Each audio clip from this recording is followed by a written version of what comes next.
Resident Evil. The demo for Resi 3 is the most fun I've had with a game since its predecessor, Resi 2.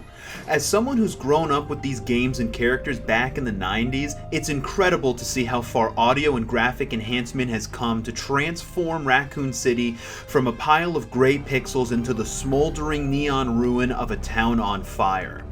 Jill has evolved from the kind of person who wears a white sweater in a blood-soaked apocalypse into somebody who looks as though they're ready to tackle whatever lies ahead. Her design is complex, but her outfit is simple, making her seem as though, like Leon and Claire, she's just an ordinary person who is prepared to do extraordinary things. Carlos, on the other hand, has been given a dopey 90s haircut and is one shade of eyeliner away from looking as though he belongs as a backup dancer in a boy band. Still, there is a charm to his presence because it's clear from this demo that unlike Leon and Claire, Carlos and Jill are going to need to work together. They've got this cheesy, campy action movie partnership where they riff off one another, and while the writing isn't anything that's going to blow your mind, it's fast-paced and uppity, helping to keep the game fun. Carlos, I've reached the main avenue. Which way do I go? See a big transmission tower? That's the substation. You'll have to circle around through an alley to your right to get there. You mean the alley that's on fire? Maybe.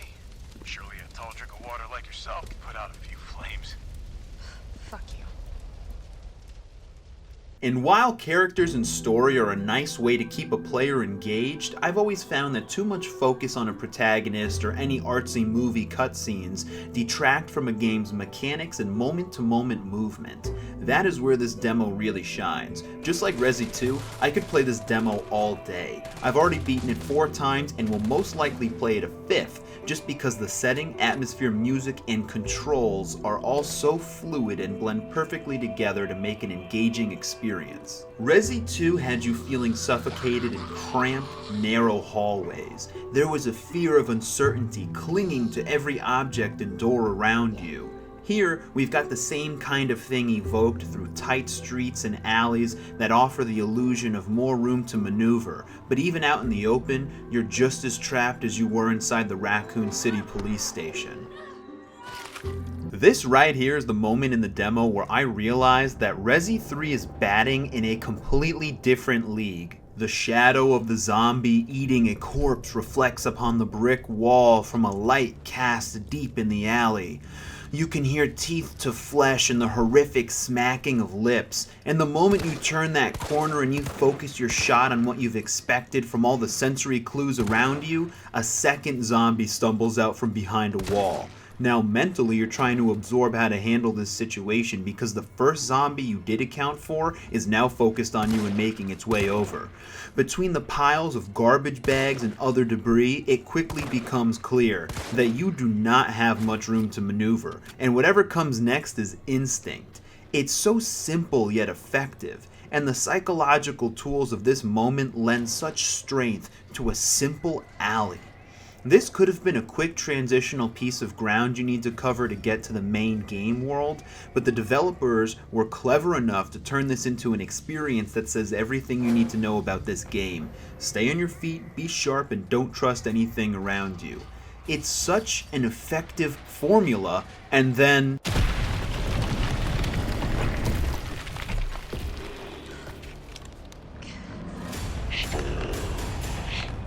he ruins it. Nemesis was such a disappointment to me. I'm sure that his intention is to offer unease and make you tense while you run and avoid him. And believe me, I understand that he's meant to be more of a hazard than Mr. X, but he isn't nearly as frightening.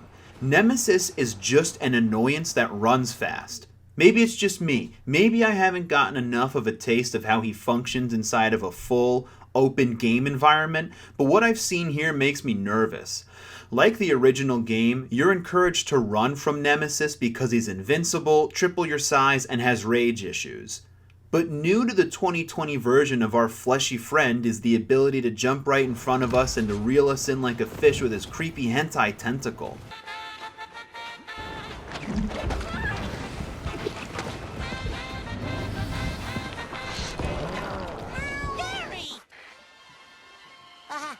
Just looking for the sports channel, Gary. These mechanics are awful. If you're meant to be running, and even the game tells you to flee, then why would they implement systems that eliminate that progress and punish you for what seems like nothing you can control? Sometimes you can run right past Nemesis, other times he's right behind you, wailing on your back so hard you can't get a step in without taking damage. Sometimes he launches a tentacle at your feet from 20 feet away and drags you all the way back to his feet where you kinda glitch out by his boots and he stands there like an idiot. Is an animation not loading for me or something? Is he meant to hit you here? What's the point? Again, I've played this demo 4 times and he's consistently been the worst part because his performance in the game lacks any consistency. Let us observe for a moment what makes Mr. X such an effective tool of anxiousness. He is loud and cumbersome and calculated in his movements. He is strong and will pursue you, but he is not inescapable. Just like that alley in the beginning of Resi 3 with the 2 zombies shadowed by the light, it's the presence of Mr. X working with the atmosphere that causes anxiety and panic, not just the concept that Mr. X is a clobbering idiot that will rocket a punch at you. Nemesis is boring to me because he doesn't feel like he fits in with the game that's all about him. If he's going to be such a major mechanic, and if he can appear at any moment like in the original, I don't know how fun Resi 3 is going to be. And I say that as someone who is 3000% going to buy this game when it comes out. I might even say that Resident Evil is my favorite series of all times. I found myself exploring and trying to see what zones are safe from Nemesis. As of the demo, it looks like he struggles to enter buildings, which I also think is lame. This was my single complaint about Mr. X in Resi 2. He can't enter every room, and while I recognize the need to have a safe room away from all the chaos to regroup and collect your thoughts, I think it needs to be more out of place. What first broke my immersion was a time when I was being chased by Mr. X and finally wound up in a safe room, only to have him clip through the door and look just stupid, trying to come in and for what could only be labeled as video game logic, not be able to. This is a creature that can crush a skull in his hands and punch a hole through a wall, and yet he's defeated by a door frame. After I discovered this, I naturally started to see how long it would take for him to forget about me and move on. So as I'm poking my head out and he's trying to chase me back down, the game finally glitched. And he hit me, but he didn't really hit me, and it was weird. I don't really know what happened, but this nullified my anxiety towards him. It broke the immersion because I had broken his mechanics. Nemesis just feels that exact same way, except I guess you can come inside buildings, but only after you've exited a puzzle and are completely helpless and have no clue that he's even behind you.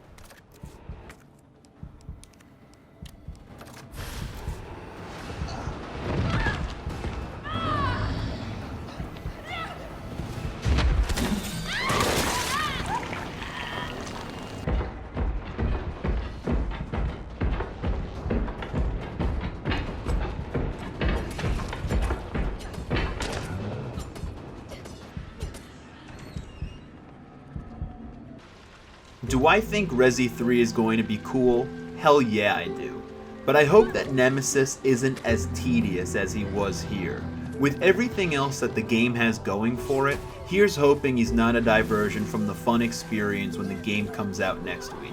And you know what? Even though I'm not a fan of Nemesis so far, and although I think his design isn't frightening since he looks like he's wrapped in electrical and caution tape, I've played this roughly half-hour demo 4 times. Obviously the game is working well on all other parts, and after experiencing the detail and design that went into Resident Evil 2, I believe we're going to see something special with Resi 3.